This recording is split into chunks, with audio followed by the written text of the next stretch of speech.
Greetings, degenerates. St. Michael here, and today we're talking about Sydney Sweeney. Because why not? I mean, putting her in the thumbnail has really been beneficial for a lot of people, so I might as well jump on the bandwagon. But seriously, she is someone who's been stirring a lot of controversy, if you want to call it that, for her American Eagle jeans ad, which was just a funny play on words, great jeans, It had nothing to do with what the left wants to say. Well, you're promoting white jeans. Shut up. Just shut the fuck up, you out of touch cunt. Well, it's kind of funny because really she came from the horrible Madam Web movie. And if you really paid attention to her back then, this current interview should be no surprise. Because back then, while most of Hollywood was, happy to, lambaste the fans for not being smart enough to like their slop, she's out there in what is considered probably one of the worst superhero movies to date, and that's saying a hell of a lot considering what, DC and Disney have been creating. She was like, hey, I'm an actress, I'm in a role, I'm just doing what I'm, paid to do. Plus, having a nice dress with her tits prominently shown doesn't hurt, pretty face. Shockingly, men want to see pretty faces. Hell, everyone wants to see pretty faces. It's kind of the point. It's why video games have been crap. No one wants to spend 20 hours plus of their life staring at an ugly character, unless maybe it's part of the plot or something, but even still. Anyway, she got into a GQ interview and kind of put this leftist bitch in her place. So, let's take a look. What do we got here? Oh, yeah, shut up. Go away. But you're a 13-year-old girl. Like, what does fighting give you at that time in your life? The element of surprise. Ooh.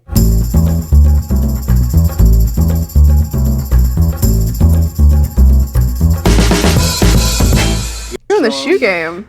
Strong shoe game. I usually show up in my PJs. For whatever reason, I was like, you know what? I'm gonna just actually get dressed. And then everyone liked the outfit. I was like, wow, this is the first time. I'm so flattered. Okay, so we're good? Okay, whoa, we're going. You can really tell she's she's not happy to be dealing with a woman that's way above her league in looks. We're going. Okay, I feel really lucky to be talking to you right now in particular because you're a producer with a film with festival buzz. Congratulations. Thank you. How does it feel to have Christy out in the world? Christy is one of those projects and stories that I'm gonna put this up. like when you're making it, the crew, the cast, everyone involved, we all knew it was going to be something special. We had Christy with us on set many days. We would sometimes just cry because of how powerful the story is. And so being able to share that experience with the world and to be able to show Christy's story to the world is so impactful. And I'm beyond honored and proud that we were able to bring the story to life. In the beginning, it's also really fun. For context, you've got headgear on. Yes. You've got a mouth guard in. Yes. And you are grinning as you punch people. Mm-hmm. And you look completely unself-conscious and completely joyful. First of all, was it I'm sure a lot of those people would be very happy to take a punch from that woman. as much fun as it looked? It was so much fun. There's a lot of people out there like that. I was over the moon. I felt like I finally came to life myself through Christy. We really shaped every single fight to match Christy's fights. And so all the different combos that you see me doing are the actual combos from the fights. And I had the best girls to box with because they were down to actually fight. And we would do full contact. We were punching each other in the face. And so a lot of those reactions are me as Christy, but also me just couldn't believe that I actually did it just then. So you have a background in martial arts. I do. Okay, so tell me about that. You're what, 13? Damn, I didn't know that. So she's got looks and fucking fighting skill. Holy shit. Yeah, I was like 12, 13, and I started kickboxing and grappling. And I trained at Gokor Hayastan with Sensei Jean LaBelle and Benny Leggett and Gokor. And I did that from 12, 13 years old until I was about 19. And then I booked Handmaid's Tale and Euphoria, and I was like, oh, I can't fight and film at the same time because I'd come home with bruises. So I put it to the side, but I always wanted to find a story that would be able to bring that side of myself out. But you're a 13-year-old girl. Like, what does fighting give you at that time in your life? The element of surprise. I was the only girl there, so it was a lot of talk of, oh, what is she doing here? The dads were kind of a little like upset that their sons would be fighting a girl, and then I would sometimes win. Okay, so I have this sense that you're someone who So keeps a strong division between your characters and your personal self. And so she's an actual strong woman, not a pretend one. Cool. Well, that's going to really piss a lot of people off. I just wondered if that is harder when you've done this physical transformation for a character like Christy. Like, you come home or come back to your hotel room, like, in her body in some ways. I actually learned so much more about myself throughout the process. And I am someone who, I build my book for my character, and I learn everything about her life so that I can fully jump in and out. And throughout that process of building Christy and working with Christy and filming the movie, I started realizing, I was like, oh wow, I actually have more in common with her than... This is like a before and after for some product that apparently really worked. I realized she is fighting a fight in her home life, and she's also fighting a fight in the public. And I think that for me, I find myself in a lot of... And for those who want to complain that, oh, that's low-hanging fruit, you're comparing her, you're judging her by, go fuck yourself.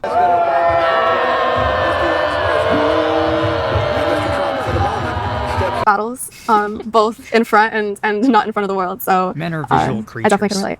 I mean, Christy is a story about domestic violence and specifically like homophobia and domestic violence. And The Housemaid, which I also saw, takes on domestic violence from a totally different genre.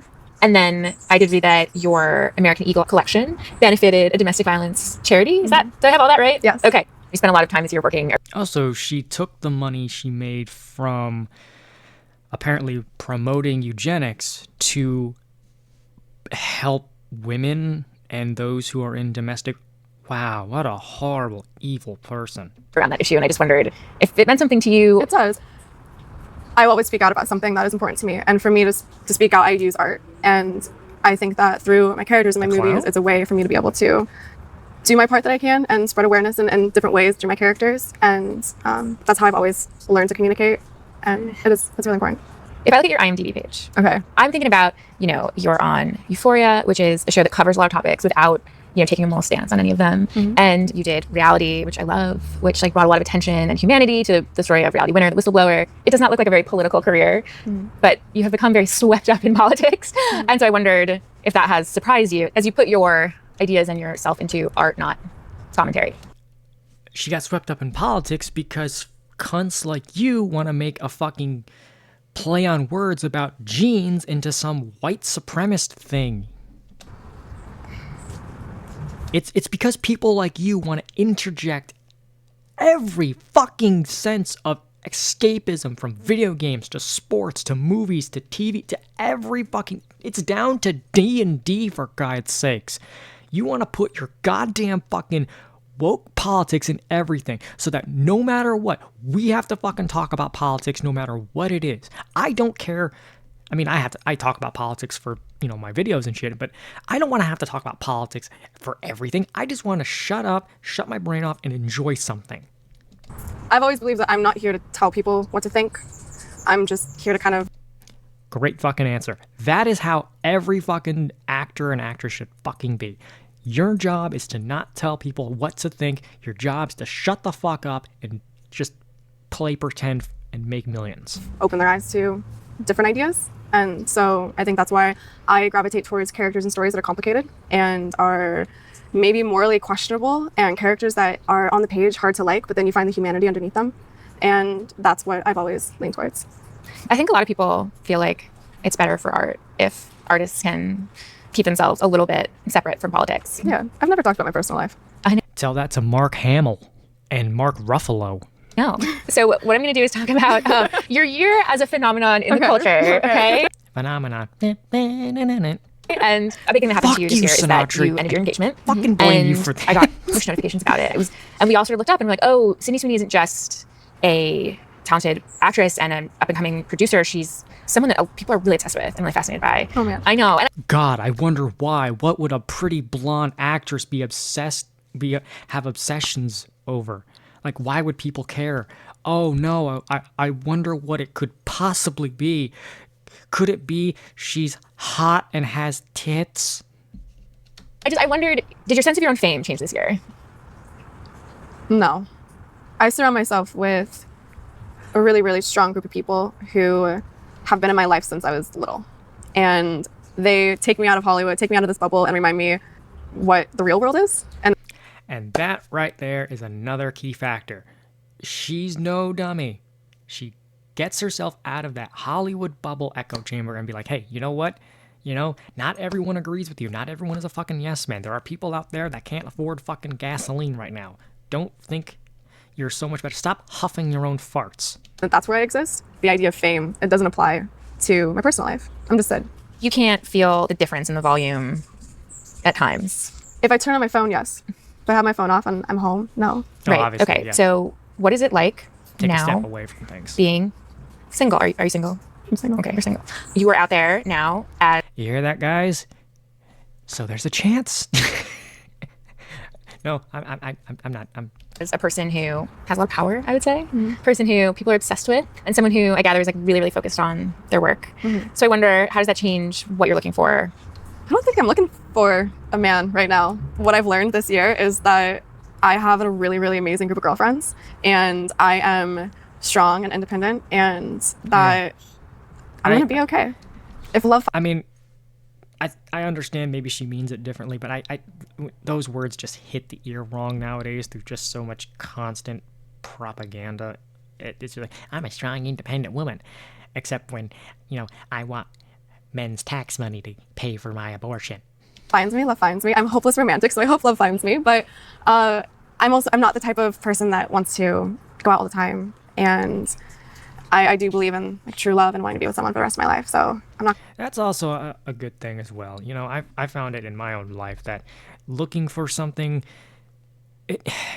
when you try and force it, it doesn't work.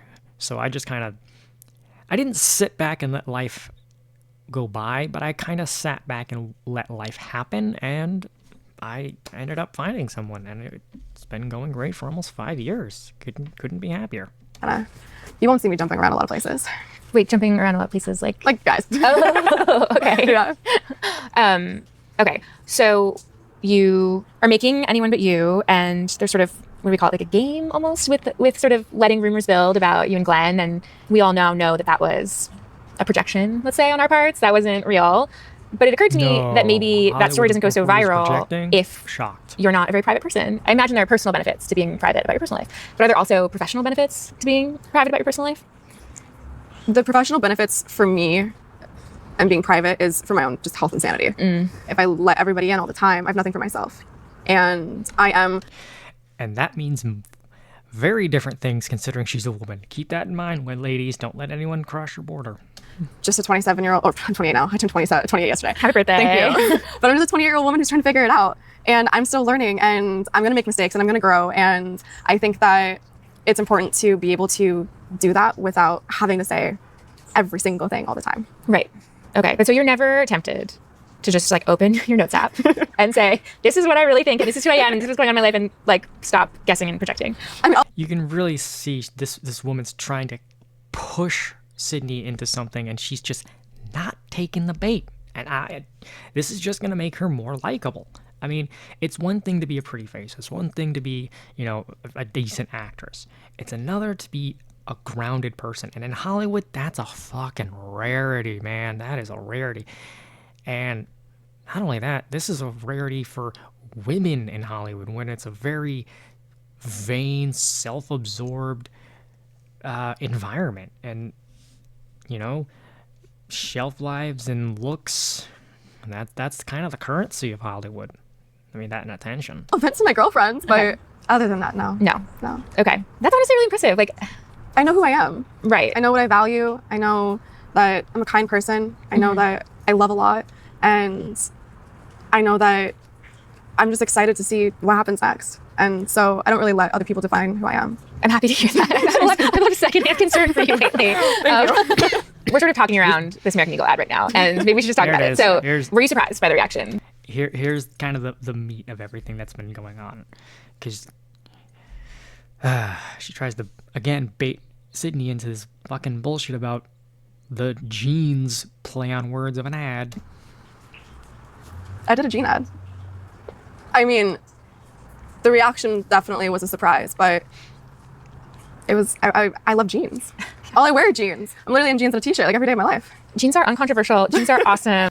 Yes, they should be uncontroversial, but it's weirdos like you that had to attack her, mostly because of jealousy of her looks, and the fact that you tried to turn it into some fucking eugenics pushing Nazi propaganda. It's like, what the fuck?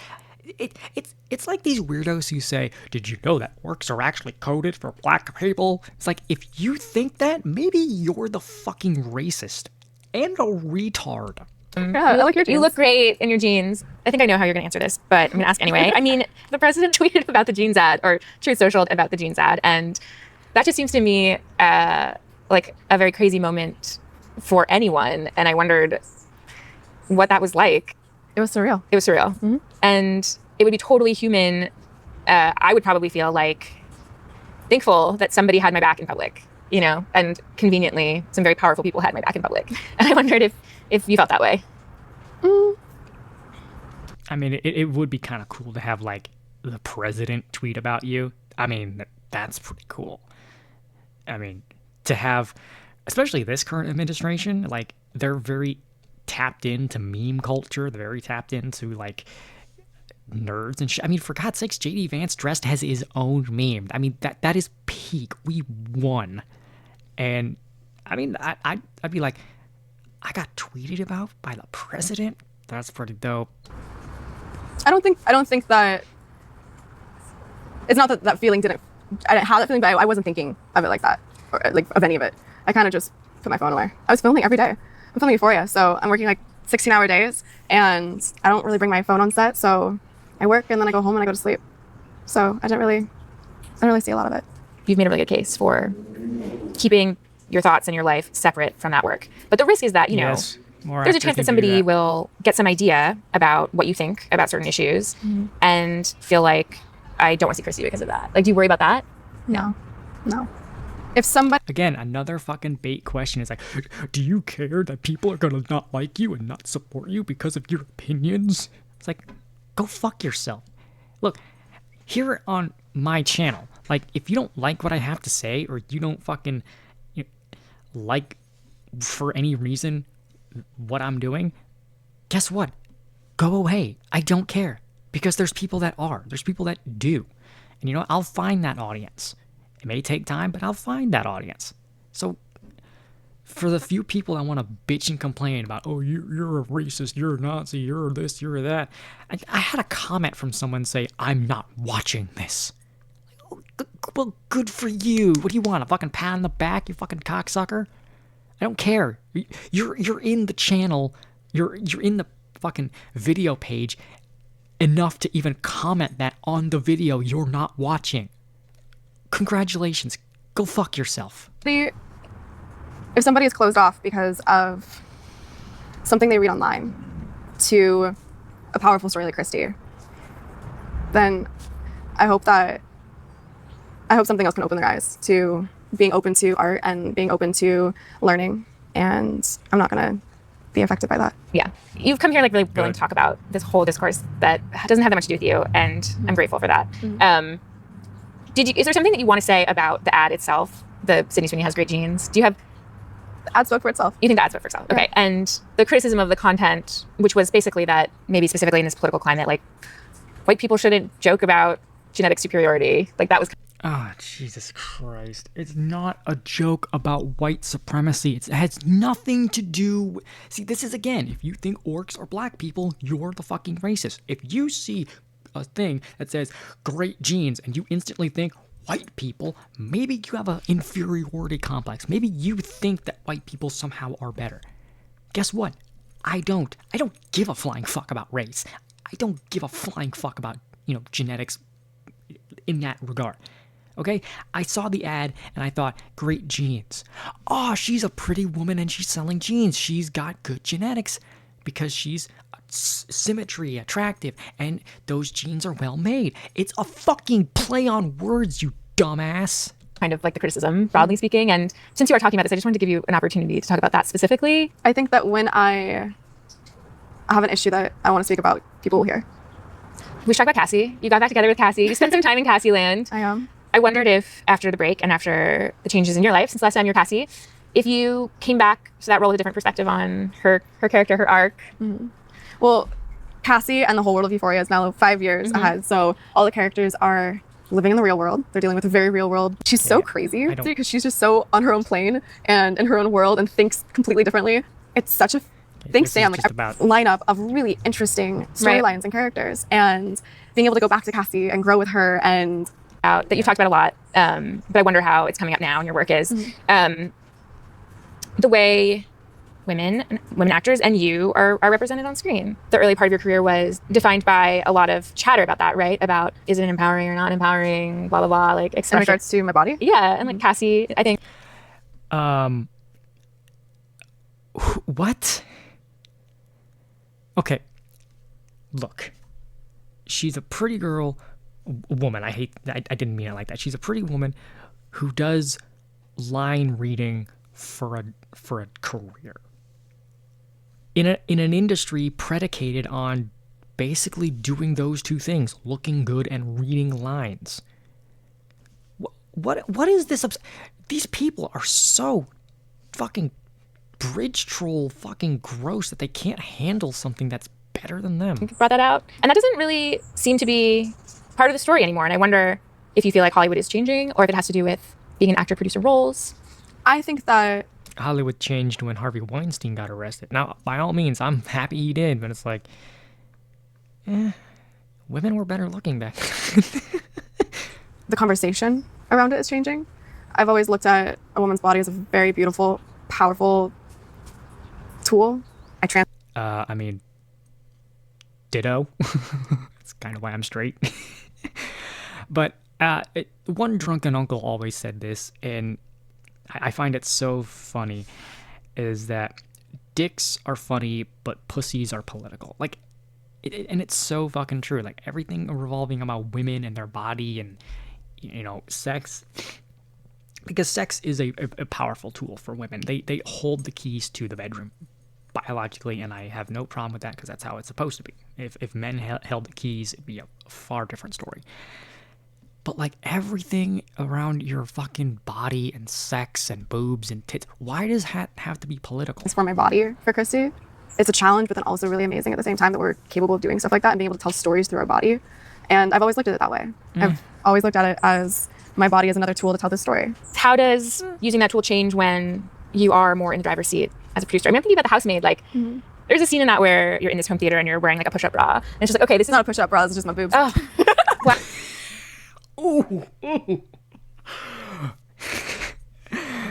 Oh, man. It kind of reminds me of the Final Destination. I think it was 5 in the beginning. He's like, you know, when you get older, you'll lose the baby fat. And she's like, that's not baby fat. They're tits, bitch.